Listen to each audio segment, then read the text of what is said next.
Hey YouTube, it is Ben here with Bearded Spruce. Welcome back to the DIY series where I do projects and try my best to show you how to do them yourself. This is the second part of building a custom cabinet. If you haven't watched the first part, I'll link up right now to the first video because you should see the whole thing and how to cut everything and measure everything and make sure everything is square and put it all together and glue it up. In this video, we're going to walk through how to make the doors, how to drill the holes for the shelves to be put in at different heights depending on what we want to put in on each shelf, and then how to drill the holes for the hinges using our drill press right behind me. Thanks so much for joining so far, and if you like my content, please subscribe and hit that like button. It just shows YouTube that they should like my videos as well. And if you haven't checked out the series on the Airstream renovation, we're redoing a 1972 Airstream and having you guys join in the adventure of that project. I'll link to that whole video series here as well. But let's not delay anymore and let's get started. All right, so it's been just over 24 hours since I glued this all up and got it all built. But now I gotta cut the doors, and to do that I had to do a little math. So the entire width is 42.5 inches, not including the little lip that the trim's sticking out. I don't want to account for that because I want the doors to stick in that same amount of that little lip. And then basically 42.5 inches. The middle would be 21.25. So I'm going to cut the doors down to 21.25, and then I also want a little bit of the top and bottom shown. So once I cut them to width, we'll cut them to the right height and make sure they match and fit correctly. All right, so here is my table saw. You can see I got 21.25 lined up on the fence, and then I brought the blade up just high enough so it is barely clearing the top of the 3/4 inch plywood, and then we'll rip them down to the width, and then we'll cut them down to the right size.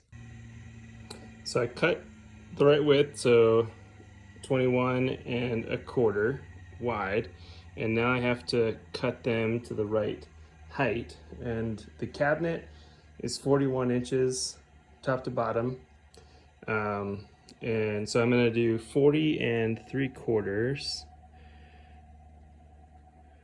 right there. Let's mark the other side. So here's a little trick that I want to show you guys. So you might know this, but the depth of the blade from the inside, so here's the handle, it's the other side, is exactly 1.5 inches to the blade. So if you measure 1.5 inches away from the exact line that you want to cut and put a straight edge there to follow along, then you get to cut exactly what you're looking for.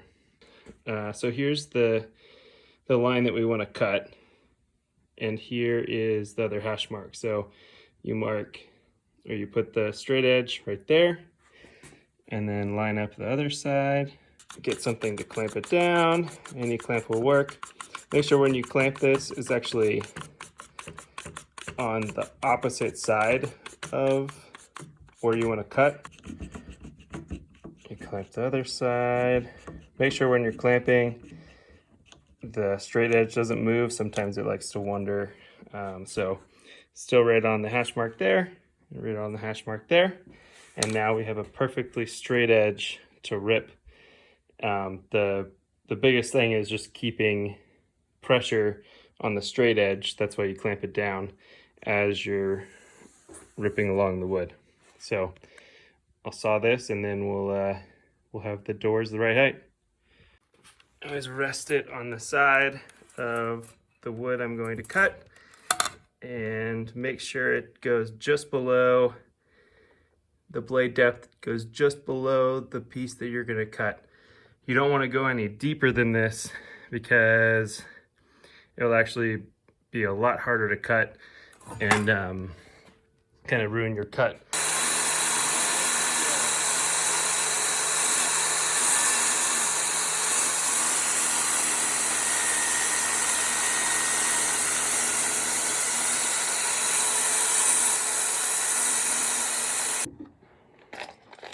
Next up, we need to drill all the shelf holes. So I ended up getting these shelf pins. They're brass. Doesn't matter too much what you end up getting. The reason I got these is so the shelf can just sit right on top. I'm not too worried about having to route out little notches. I think they'll be pretty good on these. So to do this, I needed a 3/16 inch drill bit, and then I'm gonna use this square to mark 2 lines, kind of equidistant from each of the back and the front of the frame of the the side. And I'm gonna have to be really careful not to drill all the way through the 1/2 inch plywood. I'll show you a trick to do that in a second.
Okay, so I measured with this guy the depth of the peg, right? And then I'm going to use that same depth to measure how far on the blade, and then I'm going to wrap it with some painter's tape, something that you can really see really well. And I went a little shallow for the first one, and then we'll kind of readjust, but we'll get that set up and then we'll start drilling.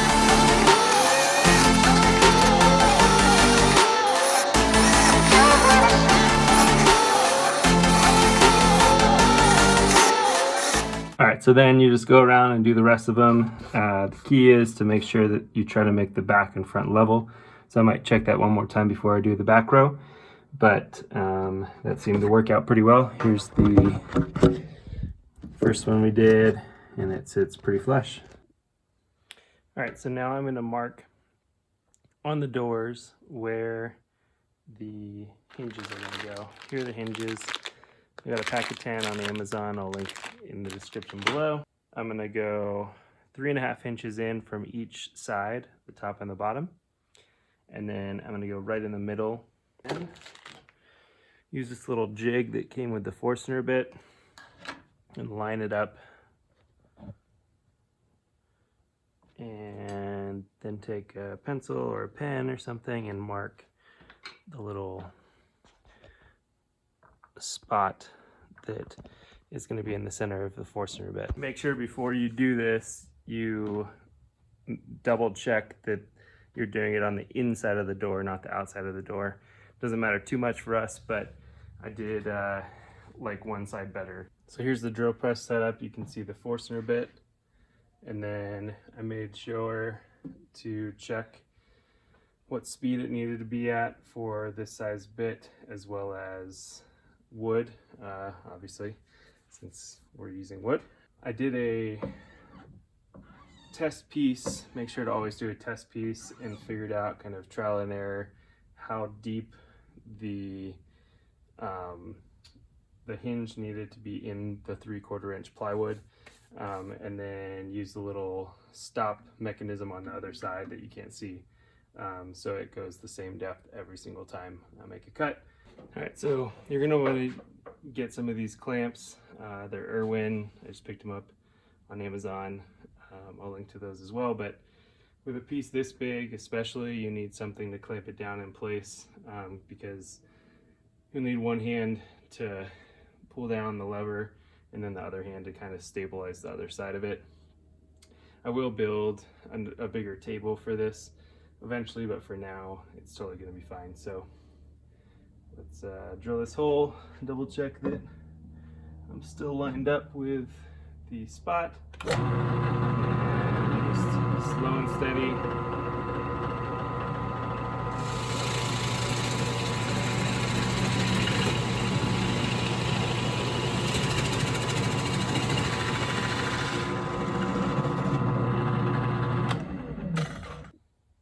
So now that we have all 6 holes drilled, we'll just go through and test fit every single one of them so you can see if it's great. And then I'm not gonna put these on now, because we'll actually paint these doors before we install the hardware. But it's nice just to see and make sure that they fit inside every single one. And then there are the set screws that they come with as well, that will attach to either side here to secure it in place. So these are the soft close 1/2 inch depth, and then it fits perfectly. I don't know if you can see it, but the little grooves on the bottom and top fit perfectly in the 3/4 inch trim, as you can see here. So it will mount nicely to the inside of the trim.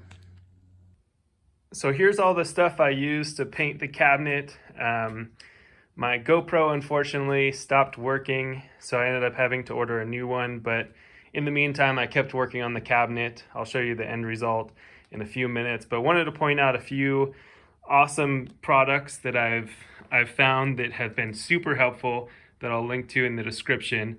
The first one is probably my favorite.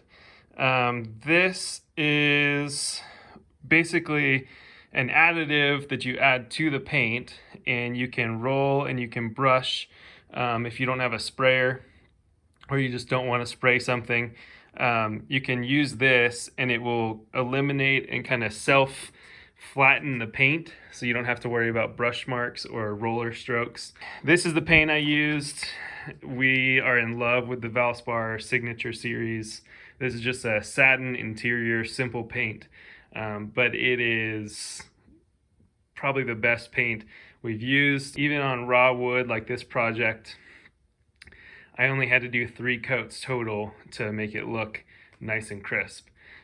These guys are quite awesome. I just got these for this project. They have the tiniest little point on top and a nice sturdy 3 legs. You can actually screw them down to a surface if you really want to, but it allows you to, before the other surface completely dries, flip it over and start painting the reverse side. The other thing I wanted to point out is any of my interior projects that I don't want to change the color of, I always use a water-based poly. This one is a matte finish because I actually wanted to do a little bit less than satin for this project. Started out with a satin paint and then a matte finish, and it turned out really well. So here's the final product. You can see we ended up getting some really nice large handles. In this light, it's a little bit lighter than it actually is in real person, but you can see it's super secure on here. Goes all the way up to the ceiling pretty much. I still need to adjust the door a little bit so it lays completely flat, which you can do with these hinges, but let's check it out inside. So you can see I did the soft close hinges. I ended up getting a different hinge that I showed in the video because the ones I originally had didn't have this setback, and it made it so the door was super far over here. So make sure when you're doing a project like this that you get the right hinges. I'll link to the hinges I used below for this project and this setup, but super adjustable, easy to install, and easy to hang these doors. The one thing I didn't show was these shelves, but I basically used the same 3/4 inch plywood I used for the doors, as well as these end caps.